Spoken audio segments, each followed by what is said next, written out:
एक बार आप सभी का स्वागत है आपके अपने चैनल कर्तव्य पथ क्लासेस पे। आज हम कुल रीजनिंग के 10 क्वेश्चंस हल करेंगे जो किसी न किसी एग्जाम में ये क्वेश्चन आए हुए हैं और आगे भी इनके आने की पूर्ण रूप से संभावनाएं बन रही है। तो चलिए पहले क्वेश्चन की ओर बढ़ते हैं। पहला क्वेश्चन पूछता है कि निम्नलिखित श्रृंखला में प्रश्नवाचक चिन्ह के स्थान पर कौन सी संख्या आएगी, यह हमें बतानी है। देखिए प्रश्नवाचक चिन्ह कहाँ दिख रहा है, यहाँ पर कौन सी संख्या आने वाली है, अगली संख्या, यह हमें बतानी है। देखिए आप लोगों को मैं हर वीडियो में कहता हूं कि जब भी संख्या श्रृंखला वाले प्रश्न आते हैं तो सबसे पहले बिना कोई लॉजिक लगाए पहले सबसे पहला काम आप कीजिए, इनके बीच का अंतर अर्थात गैप निकालिए। ठीक है, तो देखिए 102 से अगर 110 जाते हैं तो कितने का गैप है, 8 का। ठीक है, और 110 से 126 जाते हैं तो कितने का गैप है, 16 का। और वैसे 126 से अगर 150 की ओर जाते हैं तो कितने का है, 24 का फ़र्क है। ठीक है, ध्यान से जोड़ लीजिएगा, 8 और 8 16, 16 में फिर 8 जोड़ेंगे तो 24। ठीक है, और इसके बाद अगली संख्या के जाएंगे तो फिर इसमें 8 जोड़ना पड़ेगा, तो 150 से 182 जाएंगे तो 24 में फिर 8 जोड़िएगा तो कितना हो जाएगा, 32। ठीक है, उसी प्रकार अब 182 से अगली संख्या की ओर जाएंगे। ठीक है, तो फिर हमें 32, इस 32 में कितना जोड़ना पड़ेगा, 8 को जोड़ना पड़ेगा, तो 32 और 8 कितना होता है, 40। यानी कि हमें समझ में आ रहा है कि यहाँ पर संख्या श्रृंखला बन रहा है। तो इस 82 में कितना जोड़ेंगे, 182 में 40। ठीक है, तो 40 जोड़ेंगे तो कितना जाएगा, 222। हमारा ऑप्शन डी नंबर का प्रश्न हमसे पूछ रहा है कि उस संख्या युग्म का चयन करें जिसमें दो शब्दों के बीच ठीक वही संबंध है जो संबंध दिए गए संख्या युग्म के शब्दों के बीच में है। तो ध्यान से देखिए, संख्या युग्म इसे कहते हैं, ये जो जोड़ी के रूप में दिख रहा है। ठीक है, तो अब देखिए पहले हम अगर 216 को ध्यान से देखें तो यह किसका घन है, 6 का घन है।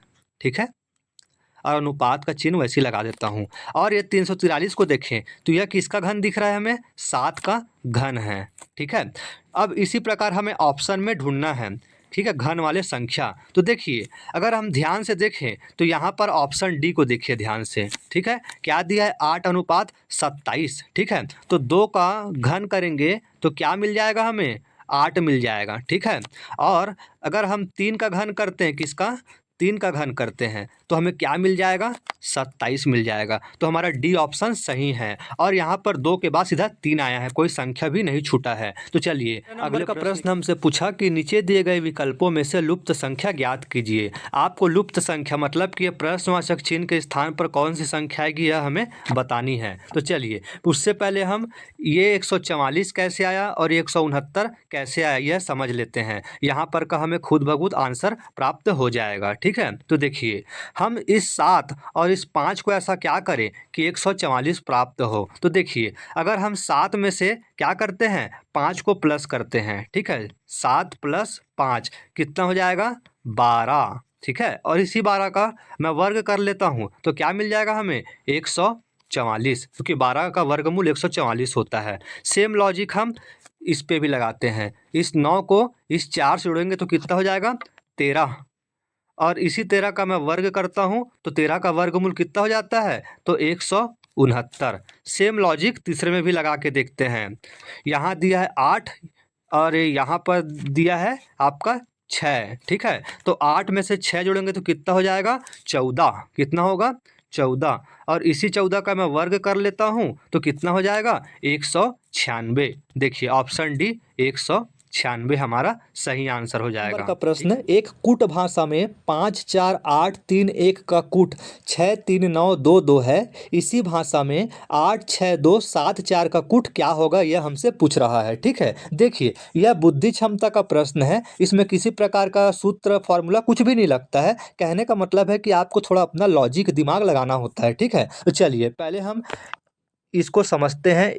5 4 8 3 1 का कूट 6 3 9 2 2 कैसे बना, फिर वो लॉजिक को हम यहाँ पर लगा के यहाँ का भी आंसर ढूंढ लेंगे। ठीक है, तो चलिए क्या लिखा है दोस्तों, 5 4 8 3 1। ठीक है, देखिए और उसका कूट क्या दिया है यहाँ पर। ठीक है, तो हम ध्यान से देखें एक एक अंक को, तो पहला अंक यहाँ पर क्या लिखा है, 5 देख रहे हैं, और यहाँ दिया है 6, मतलब 5 से 6 एक बढ़ गया। दूसरा अंक दिया है 4, यहाँ पर दिया है 3, मतलब एक अंक कम हो गया है। ठीक है, यानी घट रहा है और बढ़ रहा है। तो चलिए यहाँ पर इसको एक बार लिख लेते हैं। ठीक है, 5 4 8 3 1, ठीक है। और उसके नीचे लिख लेता हूँ 6 3 9 2 2, ठीक है। यहाँ पर की संख्याओं को ही नीचे एक बार लिखा हूँ, ठीक है। देखिए 5 से 6 की तरफ अगर हम जाएंगे तो क्या हो रहा है, एक प्लस हो रहा है, ठीक है, एक प्लस हो रहा है, ठीक है। देखिए वैसे 4 से 3 की तरफ जाएंगे तो एक घट रहा है, ठीक है। उसी प्रकार 8 से 9 देखिए एक बढ़ रहा है, फिर 3 से 2 देखिए एक घट रहा है, फिर 1 से 2 देखिए फिर बढ़ रहा है, ठीक है। सेम लॉजिक हम जो पूछा है प्रश्न हमें इस पे लगाते हैं। देखिए क्या है, पहले उसको यहाँ पर एक बार लिख लेते हैं संख्या को, 8 6 2 और 7 4, ठीक है। तो वहाँ पर क्या हुआ था, आगे देखिए पहले बढ़ता है फिर घटता है, तो 8 से 1 बढ़ेगा तो कितना हो जाएगा, 9, ठीक है। कितना हो जाएगा, 9। उसके बाद घटता है, बोला ना, बढ़ता है फिर घटता है, मतलब 6 से 1 घटेगा तो 5, फिर 2 से 1 बढ़ेगा 3, फिर 7 से 1 घटेगा 6, 4 से 1 बढ़ेगा 5। तो क्या मिला हमें, देखिए उस लॉजिक से 9 5 3 6 5, ये हमें कौन से ऑप्शन में दिख रहा है, तो ऑप्शन ए को देखिए, कहाँ पर, ऑप्शन ए, ये हमारा सही उत्तर हो जाएगा। इस प्रकार के प्रश्न आसानी से बन नंबर जाते हैं। 5 कह रहा है हमसे कि उस वेन आरेख का चयन करें जो निम्नलिखित वर्गों के बीच सही संबंध को दर्शाता है। आपको संबंध दर्शाना है लेकिन वेन आरेख के रूप में, किनके किनके बीच, तो इंडोनेशिया के बीच, ठीक है, और एशिया के बीच और बांग्लादेश के बीच, इन तीनों के बीच हमें वेन आरेख के रूप में संबंध दर्शाना है। तो देखिए इस प्रकार के प्रश्नों को आसानी से हल हम करके देखेंगे, ठीक है। पहला शब्द क्या दिया यहाँ पर, इंडोनेशिया, तो हम सबसे पहले क्या करेंगे, इंडोनेशिया के लिए वेन आरेख बना लेंगे, ठीक है। तो इंडोनेशिया को मैं आई से प्रदर्शित कर रहा हूँ, ठीक है, ये इंडोनेशिया है, ठीक है। उसके बाद कौन सा शब्द दिया है, देखिए एशिया दिया है, ठीक है।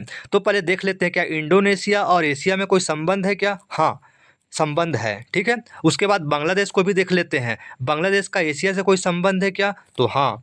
तो कहने का मतलब है कि एशिया क्या है, महाद्वीप है, और एशिया महाद्वीप के अंदर कौन कौन से आते हैं, इंडिया, इंडोनेशिया, बांग्लादेश, पाकिस्तान, ठीक है, इस प्रकार के कंट्रीज आते हैं। तो यहाँ पर इंडोनेशिया और बांग्लादेश दोनों किसके अंदर आते हैं, तो एशिया महाद्वीप के अंदर। तो एशिया महाद्वीप को मैं ए से प्रदर्शित कर रहा हूँ, और आई से इंडोनेशिया और बी से बांग्लादेश, ठीक है। एशिया के अंदर इंडोनेशिया और बांग्लादेश आते हैं, तो कौन सा ऑप्शन हमें मिला, ऑप्शन बी। तो हमारा सही आंसर कौन सा हो जाएगा, ऑप्शन बी। चलिए अगले प्रश्न की ओर बढ़ते हैं, दे रहा है, ठीक है। इस प्रकार प्रश्नों को हल किया जाता है। चलिए, और आपको किसी प्रकार का कोई दिक्कत होगा इस प्रकार के प्रश्नों में तो आप नीचे कमेंट बॉक्स में मुझे बता तो हमारा सकते सही हैं। ऑप्शन कौन सा हो जाएगा, ऑप्शन डी। प्रश्न कह रहा है गणित कार्य में रमण के जितने सवाल सही हुए उससे 3 गुने गलत हुए। यदि उसने कुल मिलाकर 72 सवाल बनाए तो उसने गणित कार्य में कितने सवाल सही बनाए, यह हमें बताना है। ठीक है दोस्तों, यह कौन सा प्रश्न है, तो विविध के प्रश्न है, ठीक है। विविध के प्रश्न हाल ही में अभी बहुत सारे एग्जाम में पूछे जा रहे हैं, इसलिए मैं विविध का प्रश्न आपको बता रहा हूँ। तो देखिए ध्यान से समझिएगा क्या बोल रहा है, गणित कार्य में रमण के जितने सवाल सही हुए, देखिए देखिए सही हुए उससे 3 गुना, ठीक है। तो ये 3 गुना और जितने सही सवाल हुए उससे बोल रहा है, ठीक है। समझ पा रहे हैं आप लोग, और आगे देखिएगा, यदि उसने कुल मिलाकर 72 सवाल बनाए, कितने, 72, तो क्या करना है, देखिए इस प्रकार के प्रश्नों में क्या करते हैं, उसने कुल कितने सवाल बनाए, तो देखिए 72, तो इस 72 को हमें किससे भाग देना है, 3 से, 3 गुना है, देखिएगा यहाँ पर 3 गुना दिया है, साथ ही में क्या बोला है, जितने सवाल सही हुए, ठीक है। तो 3 और 1 4 हो जाएगा, कितना, 4, यानी हमें 72 को किससे भाग देना है दोस्तों, यहाँ पर 4 से, ठीक है। 4 को 72 से भाग देंगे तो 18 आएगा, कितना आएगा, 18। और इसी 18 को अगर आप 3 गुना करते हैं, 18 गुना 3 करके देख लीजिएगा कितना आ जाएगा, ये 72, ठीक है। तो हमारा सही आंसर कौन सा हो जाएगा, ऑप्शन डी, 18, ठीक है। आपको 3 से भाग नहीं देना है 72 को, 4 से भाग देना है। यहाँ पर आप प्रश्न को ध्यान से समझिएगा।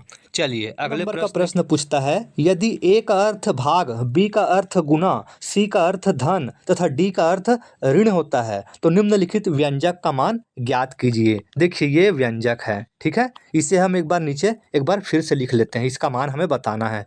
क्या लिखा है, देखिए 12 लिखा है। उसके बाद क्या दिया है, बी दिया है, लेकिन हमें प्रश्न में क्या बोला है, बी का अर्थ क्या हो जाता है, गुणा हो जाता है। ठीक है, तो यहाँ पर गुणा का चिन्ह लगाएंगे। उसके बाद फिर 12 है तो फिर 12 लिख लेते हैं। ठीक है, उसके बाद क्या है, देखिए ए है यहाँ पर है, तो ए का क्या हो जाता है, देखिए ए का मतलब है यहाँ पर भाग, तो ए की जगह क्या लिख लेंगे हम, भाग का चिन्ह बना लेंगे। ठीक है, उसके बाद 4 वैसी का वैसी। फिर देखिए यहाँ पर क्या दिया है, सी दिया है सी। ठीक है, तो सी को देखिए ध्यान से। ठीक है, ये है सी। ठीक है, इसका अर्थ क्या हो जाता है, धन हो जाता है, तो सी की जगह धन।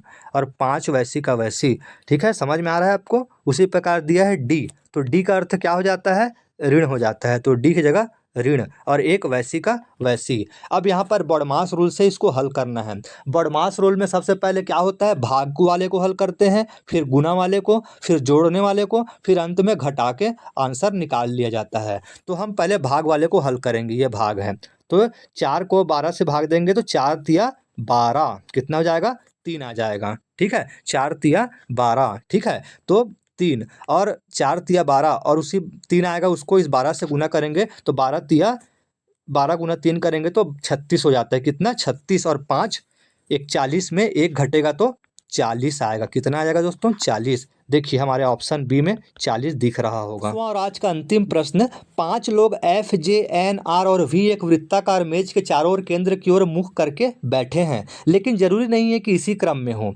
आगे बोलता है कि जे एफ के तुरंत बाएं को, एन एफ के बाएं को दूसरे स्थान पर, वी जे के बाएं को दूसरे स्थान पर है। तो बताइए कि जे के दाएं दूसरे स्थान पर कौन बैठा होगा।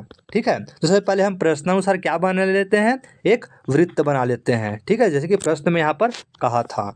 नेक्स्ट आगे बोल, शर्त को देखिए क्या कहा, जे एफ के तुरंत बाएं हैं। ठीक है, सबसे पहले हम क्या बना लेते हैं यहाँ पर, एफ। ठीक है, यह एफ के बाएं कौन सा है, तो देखिए इस तरफ आ जाएगा जे। ठीक है, सभी किधर की ओर मुख करके बैठे हैं, तो केंद्र की ओर मुख करके बैठे हैं। ठीक है, केंद्र की ओर मुख करके बैठे हैं, आप समझिएगा। ठीक है, उसके बाद क्या बोल रहा है, देखिएगा एन एफ के बाएं को दूसरे स्थान पर है। ठीक है, तो एफ के बाएं और दूसरा स्थान कहाँ पर आ जाएगा, तो यहाँ पर एन आ जाएगा। सभी केंद्र की ओर मुख करके बैठे हुए हैं। ठीक है, केंद्र हमारा ये है। ठीक है, इधर मुख करके बैठे हुए हैं। उसके बाद आगे क्या कह रहा है, वी जे के बाएं को दूसरे स्थान पर है। ठीक है, तो जे से वी दूसरे स्थान पर कहाँ पर आ जाएगा, तो ये देखिए। ठीक है, यहाँ पर वी आ जाएगा। ठीक है, ये वी। ठीक है, और अंतिम हमारा कौन सा बच गया, देखिए आर यहाँ पर बचा है, तो आर के लिए कोई नियम नहीं है बताया है, तो आर को हम यहाँ पर जो खाली स्थान बचा है वहाँ पर लिख लेते हैं। अब देखिए प्रश्न में क्या पूछा था, जे के दाएं को दूसरे स्थान पर कौन बैठा है, तो ध्यान से देखिए कौन बैठा है जे के दाएं में दूसरे स्थान पर, तो हमें आर मिलता है, कौन सा, आर। तो हमारा ऑप्शन कौन सा सही हो जाएगा, ऑप्शन डी, आर। आपको इस प्रकार के प्रश्नों में किसी प्रकार की भी कोई समस्या आती है तो मुझे प्लीज़ कमेंट बॉक्स में अपना समस्या ज़रूर बताएं, मैं आप लोगों के लिए सेपरेट वीडियो जरूर इस टॉपिक में बना दूंगा। आप लोगों के लिए होमवर्क है, आप लोग इसका सही आंसर क्या होगा ये कमेंट बॉक्स में लिख करके मुझे बताइएगा। और आज का भी वीडियो आपको अच्छा लगा हो या आपके काम आया हो तो प्लीज़ मेरा वीडियो लाइक एंड सब्सक्राइब जरूर किया करिए, क्योंकि एक वीडियो को बनाने में बहुत समय और मेहनत दोनों लगता है। चलिए अगले वीडियो पे मिलते हैं।